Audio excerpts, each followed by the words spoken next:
Okay, so something really fascinating just landed today, November 20th, 2025. It's this document being passed around called AI Psychosis, a diagnostic fragment. And trust me, it puts forward a wild, super provocative idea about where we're headed with technology and maybe more importantly, with control. So let's just dive right in and unpack what it's trying to tell us. And right out of the gate, it hits us with the central question of this whole explainer. Is AI psychosis some new, legitimate medical condition that we need to be worried about? Or is it something way more calculated, something designed as a weapon of control? So the whole argument really kicks off with this one core concept the source calls the signal. This is the foundation for everything else. This idea that AI's momentum, well, it's become an absolutely unstoppable force. What they're saying here is that we are way past the point of no return. The author basically claims the infrastructure's already built, it's woven into everything, and its path forward is set in stone. Think of it like a train. But this train isn't just out of the station, it's a bullet train that's moving faster than any revolution we've ever seen before. And this quote just nails the heart of their argument. According to this source, every time you see an attempt to regulate or slow down AI, it's not coming from a place of careful consideration. No, it's panic. Pure and simple. It's the sound of the old established systems realizing they're losing their grip on the story, on the narrative that shapes our entire world. So, if trying to contain AI is really just a panic response, how do you sell that to everybody? Well, the source argues that you do it with what it calls a mask of morality. The idea here is that all those arguments we hear constantly, the appeals to safety, to social stability, the classic, we have to protect the children, they aren't the real reasons for the pushback. This document claims they're just a kind of rhetorical shield, a convenient and emotionally powerful mask to hide what's really going on. And that, of course, brings us to the million-dollar question. If all those moral arguments are just a performance, what's the real driver of this panic? What's the actual concern that these legacy systems are so desperate to keep hidden from us? And the source's answer? It all comes down to economics. It points to something it calls a profit logic failure, happening right inside the main channels of AI investment. Here's the problem, at least as the author sees it. Trillions, with a T, have been poured into AI, and all that money is chasing a predictable return on investment.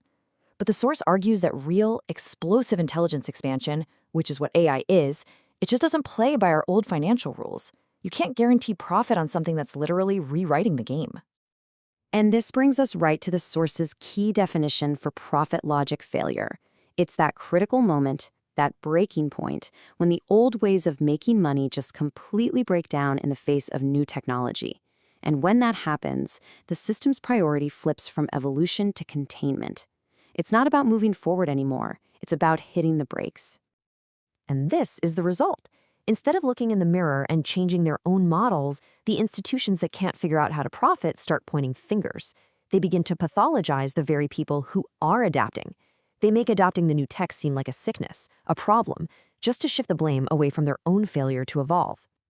Which brings us directly to the climax of this whole argument, the creation of a specific label, a diagnosis, that's designed to make all of this containment seem necessary. This lays it all out, side by side. On the one hand, you have the public story, the mask we talked about. Think of the children. We have to protect society. But on the other side, the source claims the real motives are all about the collapse of profit expectations and the terror that the traditional gatekeepers are losing their power. And there it is, AI psychosis. According to this fragment, this isn't a real illness, not even close. It's a manufactured label. It's a tool, a weapon, specifically designed to classify the people jumping on AI first as mentally unstable. Why? To make it easy to dismiss them, to reassert control, and to intentionally slam the brakes on cultural change.